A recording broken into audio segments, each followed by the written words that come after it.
Meskipun peluit tanda dimulainya kontestasi Pilgub DKI Jakarta belum dibunyikan, masing-masing pasangan bakal calon gubernur mulai tebar pesona. Masing-masing partai pendukung mulai memantapkan program kerja dan tim sukses siap memenangkan calon andalannya.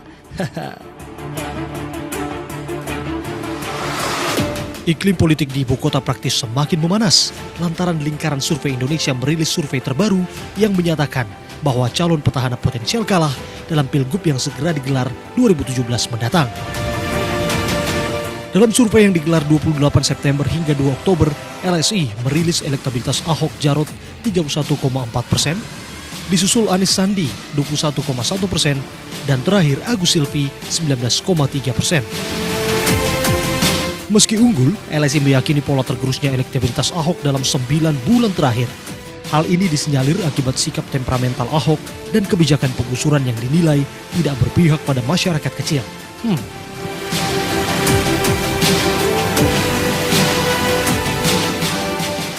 Namun survei ini menjadi semacam wake up call bagi incumbent ya Ahok. Karena pertama posisinya sebagai incumbent, elektabilitasnya terus merosot ya. Bahkan di survei kita kali ini hanya di angka 31,1% ya. Kemudian kedua, selisih Ahok saat ini dibanding kompetitor yang lain, dibanding Pak Anies, dibanding Pak Agus, itu hanya di bawah 20%. Kita sependapat dengan alasan-alasan yang dikemukakan oleh LSI. Tapi kami dari awal sudah memprediksi petahana itu makin lama makin menurun elektabilitasnya karena faktor dirinya sendiri. Sombong, angkuh, ya kan, tidak mau dikritik. Sementara sang petahana mengaku tidak mau ambil pusing atas survei tersebut. Menurutnya, survei tak selalu berbanding lurus dengan hasil pemilihan. Yakin. Terlalu banyak survei, nggak usah terlalu pusing. Saya optimis akan menyelesaikan, kamu akan lihat hasil kerja saya sampai Oktober 2017.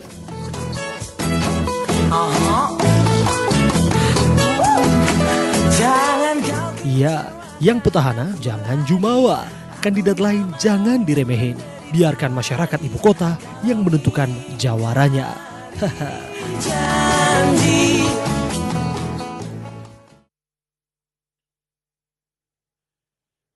Selamat malam, kita jumpa lagi di Polemik, program bincang-bincang yang membahas sebuah persoalan secara komprehensif dengan menghadirkan narasumber yang eksklusif. Saya Latif Sregar akan menjadi teman Anda berpolemik selama 90 menit ke depan.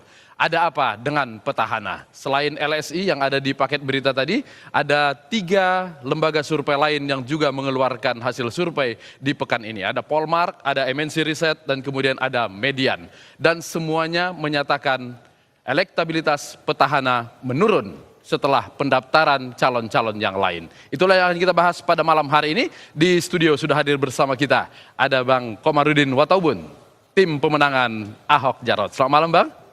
Malam. Kemudian ada abang kita Hinca Panjaitan, tim pemenangan Agus Silvi. Selamat malam. Bung Latif. Ya. Di sudut yang kiri ada Bung Ikrar Nusabakti, pengamat politik dari LIPI. Selamat malam. Malam, Bung Latif. Dan ada Bung Aji Alfarabi, peneliti LSI. Selamat malam. Selamat malam. Dan ada Bung Gugun dari Urbanpur Konsorsium, Koalisi Kaum Miskin Kota. Ya.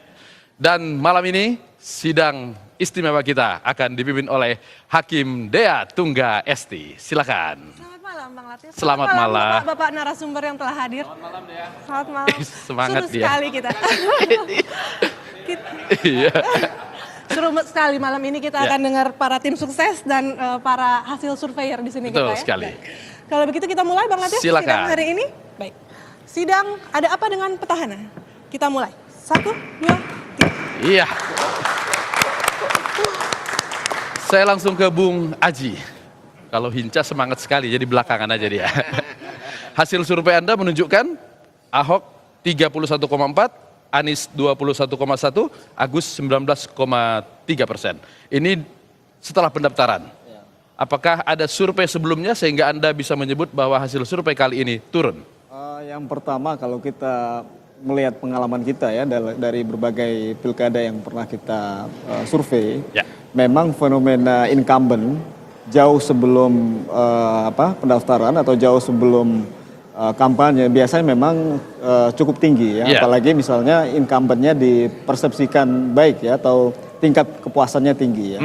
Tapi kemudian menjelang pilkada, apalagi kemudian muncul calon-calon kompetitor yang pasti, apalagi calon alternatif ini kemudian punya daya tarik yang berbeda, maka memang akan mempengaruhi elektabilitas secara umum.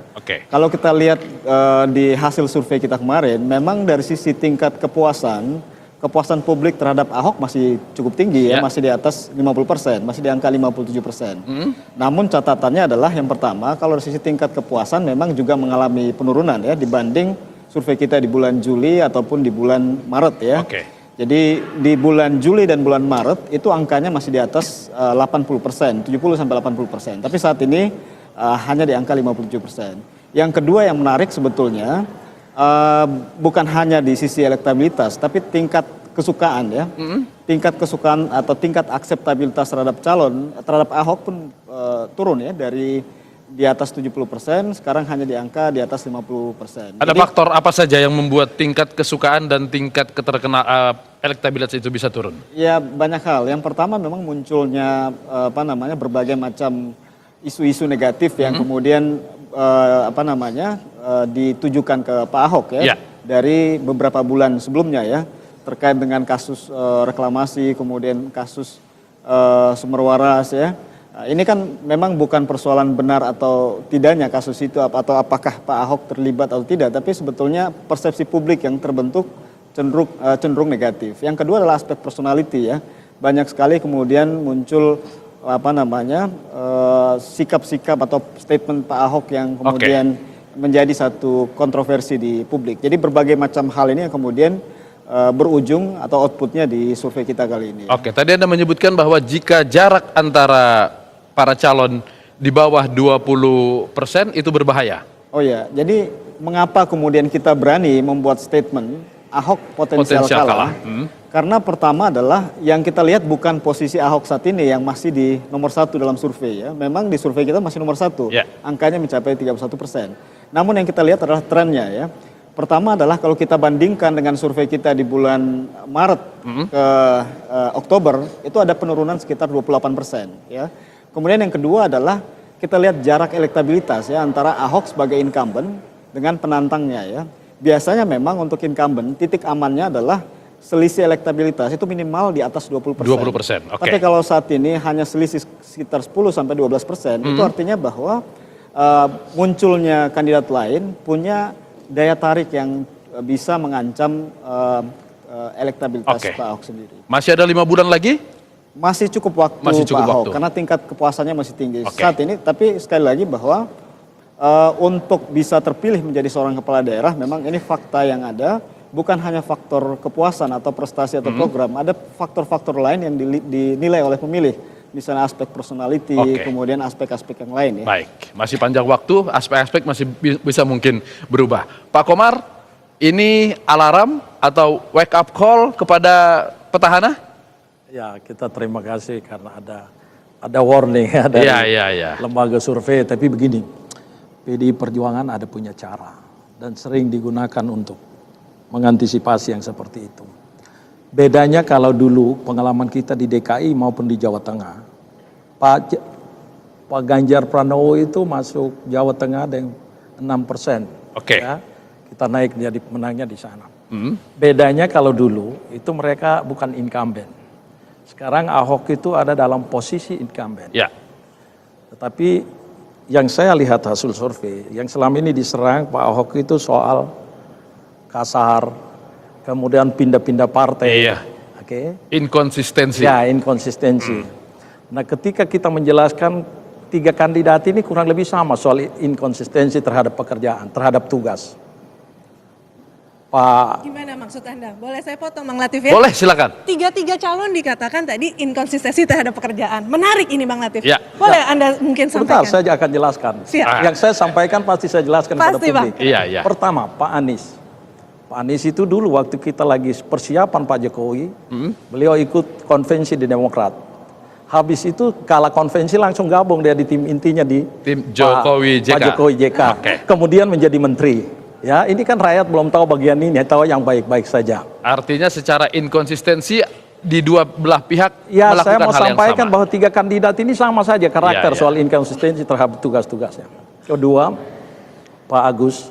Pak Agus ini saya juga termasuk orang yang kagum. Ya. Seorang perwira muda yang begitu cerdas. Ya. Orang masuk akabri itu tidak mudah ya. Saya itu mimpi anak saya satu ketika bisa masuk akabri, tapi belum tentu jadi. Kalau politisi gampang. Oke. Tapi kemudian tinggalkan Kalau politisi pekerjaan. gampang gitu ya Bang ya. Ya. Kalau politisi gampang loh.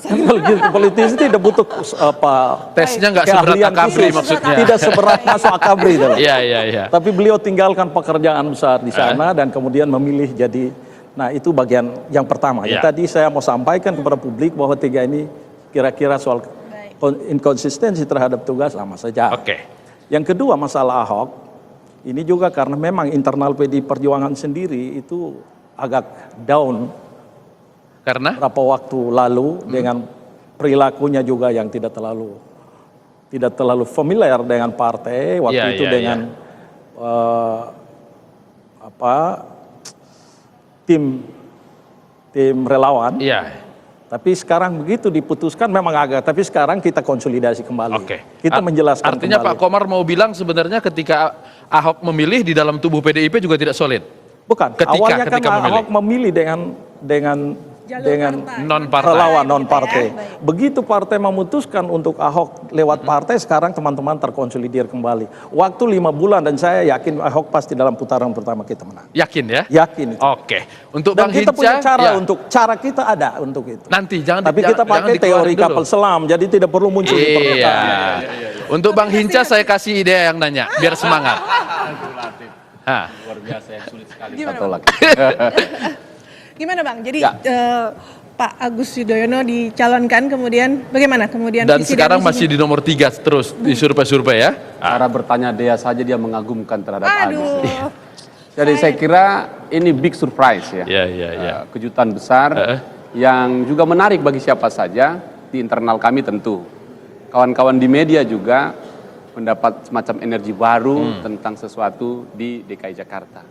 Sampai Suasana kadang-kadang gitu ya, Bang? kadang-kadang Suasana dia tiba-tiba lupa loh. bahwa pilkada tahun ini ada 101. Iya, iya, iya. Bukan hanya DKI Bukan toh, hanya DKI. tapi DKI ini menyedot perhatian yang luar biasa. Nah, bagi kami petahana kita hormati sebagai gubernur, tapi kami yakin bahwa dibutuhkan perubahan. Ya. Untuk melakukan perubahan itu bersama dengan 3 parpol lain, P3, PKB dan PAN, kami bersepakat mengusung yang kita yakini mampu melakukan perubahan yang lebih baik. Apa Bang? Boleh tahu, boleh. Poin apa yang kemudian menjadi poin penting kita melawan incumbent sekarang, melawan petahana sekarang, ini poin ini. Itu yang kita belum pernah dengar Bang. Ada visi dan misi apa yang kemudian akan dibawa? Nanti dia disemprit KPUD, belum boleh ngomong visi misi kan. Boleh visi-visi dan berkampanye. Bang Komarudin slow-slow dia tadi, Iya, awas iya, nih. iya, iya. Tapi Ya, dengan sudah siap, Agus yang tidak pernah terjun di dunia Ya, politik, ya. lalu kemudian muncul langsung mendapatkan angka 19 tadi. 19,3 di LSI ya, Bung? Ya. Ah, Saya kira survei LSI adalah cermin yang tidak berbohong kan. Cermin itu tidak pernah bohong. Kalau kita cakep ya cakep juga. Ya, ya, Kalau ya. kurang bagus kurang bagus. Ya. Nah karena itu ini buat kami sebagai modal yang meyakinkan kami untuk mengejar petahana gitu. Kalau kira-kira dibuat tangan oleh Bung Aji tadi kan, Ya. incumbent begini, Ya. yang tengahnya begini, Ah. kami begini. Kira-kira kan begitu. Nah itu faktanya. Ya, kan. ya, Karena ya, itu Siap ya. nyalip gitu ya Bang ya? Iya, Siap. kami yakin bisa Bisa 4 ya? bulan atau 4 bulan lebih ya, 120 hari lebih. Pertarungan mungkin sangat ketat. Kalau main bola ini, oper-oper bolanya udah mulai terlihat. mulai kan? mantap, mulai mantap. Dan Ya, ya. mulai, saya kira ketika muncul Mas Agus dan Bos Silvi turun, respon publik juga tinggi sekali. Dan kami sekarang sedang melakukan konsolidasi sama dengan Bung Komar juga bahwa begitu kami umumkan jam 4 subuh, Ya. itu waktu masih sangat pendek dan kami yakin bukan soal lamanya waktu, tapi Ya. bagaimana kami memanfaatkan waktu itu. Ah, sedap sekali. Iya, Dea, kita istirahat dulu. Siap Bang. Kita skors dulu, kita akan lanjutkan dengan pembicaraan yang jauh lebih menarik setelah ini. Ya.